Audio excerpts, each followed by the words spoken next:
So welcome back. আশা করছি আপনারা সকলেই ভালো আছেন। তো এই ভিডিওতে আপনাদের সাথে শেয়ার করবো যাদের টিকটক অ্যাপ্লিকেশনে কল অপশনটি এনেবল হচ্ছে না।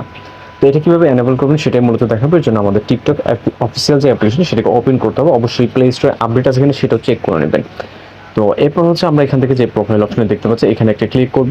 এইখানে ক্লিক করার পর আপনি উপরে থ্রি লাইন অপশন দেখতে পাচ্ছেন, এইখানে একটা ক্লিক করবেন।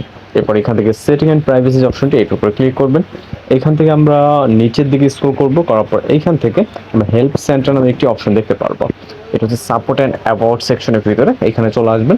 এরপর এখান থেকে বেশ কিছু অপশন দেখতে পারবেন। এর ভিতর থেকে আপনি কিছুটা নিচের দিকে আসলে দেখতে পাবেন রিপোর্টে প্রবলেম, এইটার উপর ক্লিক করবেন। এইটার উপর ক্লিক করার পর এখানে নিচের দিকে স্ক্রল করবেন। স্ক্রল করার পর এখানে নিড মোর হেল্প যে অপশনটি দেখা আছে রেড মার্ক করা, এইটার উপর একটা ক্লিক করবেন। এইটার উপর ক্লিক করার পর এখান থেকে আপনি বেশ কিছু অপশন দেখতে পাবেন। আপনি আদার অপশনে ক্লিক করবেন। আদার অপশনে ক্লিক করার পর এখানে দেখতে পাচ্ছেন আমাদের কিন্তু টিকটক সাপোর্ট থেকে হচ্ছে মেসেজ কিন্তু অলরেডি আসা শুরু হয়ে গেছে। আপনি এখানে টেক্সট টাইপ করবেন।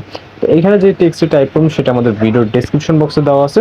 জাস্ট আপনি এই যে টেক্সট অর্থাৎ কথাটা লেখা আছে আপনি জাস্ট এটাকে কপি করবেন।